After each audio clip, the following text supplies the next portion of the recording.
Guy Clark, he had just come to town. I may have seen one of the first shows that he did at the Exit Inn. What a show. And just seeing him. And then you talk about a songwriter. I was like, oh my God, man. Those songs have the movement. They got it. So we had Norman in the early days of the Down Home. We got Guy, so Guy came first. Guy told Towns. Then Towns started coming. Then they started coming together. They would come in Guy's big Cadillac. And gas was a lot cheaper back then. Gas was a lot cheaper, and and they did their thing. They probably looked at us like, they'd been through the club scene in Texas and all that stuff, and they were well seasoned performers, character assessors, characters themselves, and playful actors. And then the two of them worked pretty well together. They knew each other's moves. I do remember a really fun night at the end of the show. Guy and Towns and me and my partners, Phil and Danny and a few others hanging around. So Guy and Towns took on a poker game just there at the bar. It went on for a long time through a lot of little different stories and this. And I think Guy won all of Towns' money for that night. And then Towns like, yeah. And then at the end of the night, Guy, big slams his money, gave it back to Towns. But, it was pretty good theater. Pretty good theater. You could tell those guys knew each other so well. But, I opened for them, and I opened for them at the Down Home, mainly because I had good connections. But I was also just wanting to kind of introduce what I do musically, and from the rest of the time that I did that, I had a song called "Twist You Up." Say, well, that road twists you up like a rubber band, blah, blah, blah, what else? And every time I saw Towns after that, he goes, twist you up, man. Don't let that road twist you up. He would recite the chorus to me. I go, yeah. He goes, yeah. That had to feel pretty good. Yeah, totally felt pretty good. Guy, you didn't get anything from. Guy's a hard ass. And I've done some work with Mary Gaucher. Oh, she goes, oh yeah. She goes, I've just had to lay into him about, can you just let loose of some of all that alpha male you got going on in you? You know what I mean? Yeah. How was the crowd? Did the crowd come out for them? Were they known? The crowd came out for Guy, but they didn't come out for Towns. Mm-mm. Towns was too unpredictable. And you'd see a show. There is one show, and my ex-partner Phil's got a recording of it. I think Towns played maybe 3 songs in the evening. The rest of it was talk. He used the back of the stage to go, now here's where the service station was, and here's the grocery store. And talking about his journey to get his Thunderbird and whatever else he needed, and it was all circular stories. But they were great. They were so intriguing. But then there's some other shows, and there is a bootleg, but now it's like an available LP that came out in Germany. But it's Townes Van Zandt live at the Down Home. And I'm the intro, and I'm going, damn, I did a good intro for that, as opposed to like blah, blah, blah. It's like, that sounded really good. All right, I'm tickled to be on the record.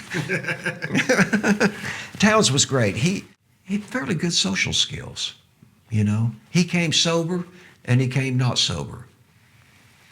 But, and he had drivers, like Doc, and I don't know if he ever drove himself to the Down Home. And like I say, he'd come with the Guy. And then Guy, one of the early times Guy came, Suzanne came. And Lord have mercy, what a damn crazy night that was. She's going, okay, now, where can we get some cocaine? She was raring to go. I still have one. I had 2 checker automobiles for a while.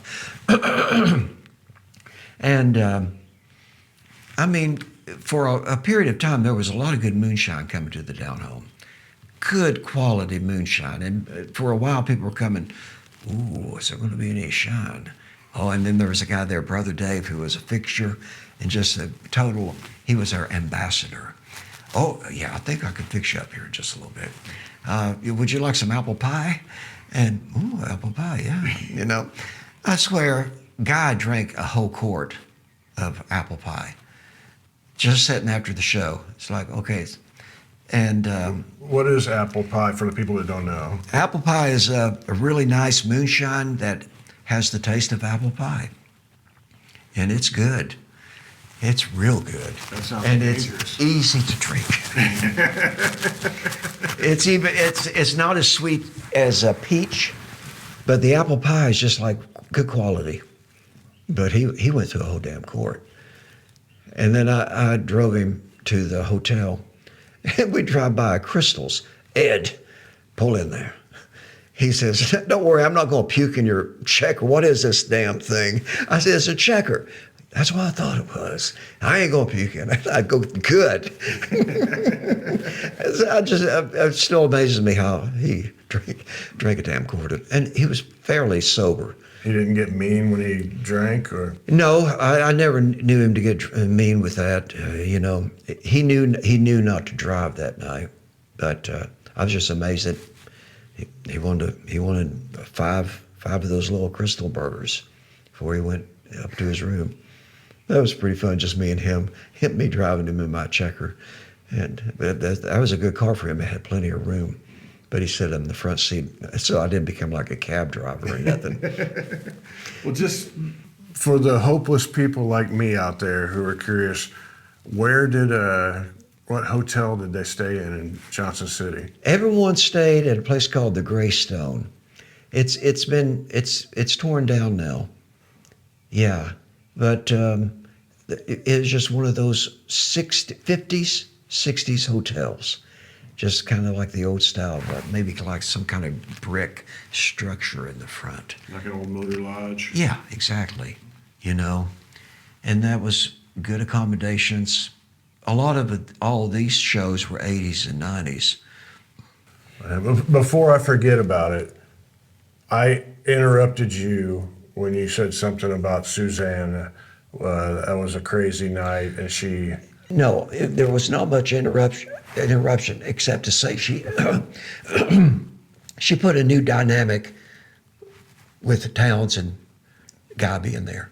Okay. It was like she was a force.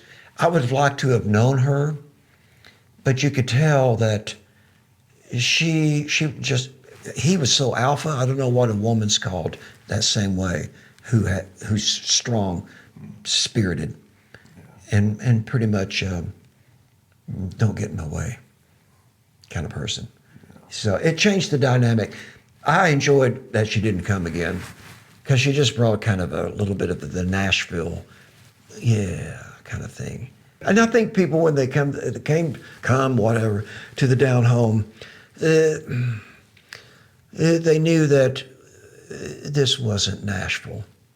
Not to say that Nashville was bad, but just to say that this is like a country store. And what are we doing here? We're here for whatever's on the stage. And that's where I still do my music. I still do my songs. I still make records. And I'm still playing more and more. That's my number one passion. But the down home and then my teaching at the university program, I enjoy my tree of branches of what I do. Yeah, I'm not a road warrior, but I am a jack of all trades and have different interests. So it allows me to do that. So with the down home, one successful thing for the down home is that it's never had to sustain anyone's living. We pay our bills. If there's a little extra money, we pocket it. But we pay our taxes and we pay the bills. Yeah. And that makes a difference too. Did Utah Phillips ever play? Yes. Yes. Because Keith Case booked Utah Phillips. He did. He booked. That's how we got Utah. Utah also was coming to that area because he was also a performer at the National Storytelling Festival, which is in Jonesboro, 6 miles from Johnson City. I think he's the greatest storyteller of his generation. Shoot. And I used to see him at Passim. He'd play there for a whole week. I'd probably go 2 or 3 nights, Man, okay, another alpha male. Tough, you know. Oh, yeah. But he was great. He was great. And who also played the down home was Utah and Rosalie Sorrells. Another tough woman. Yeah, good stuff.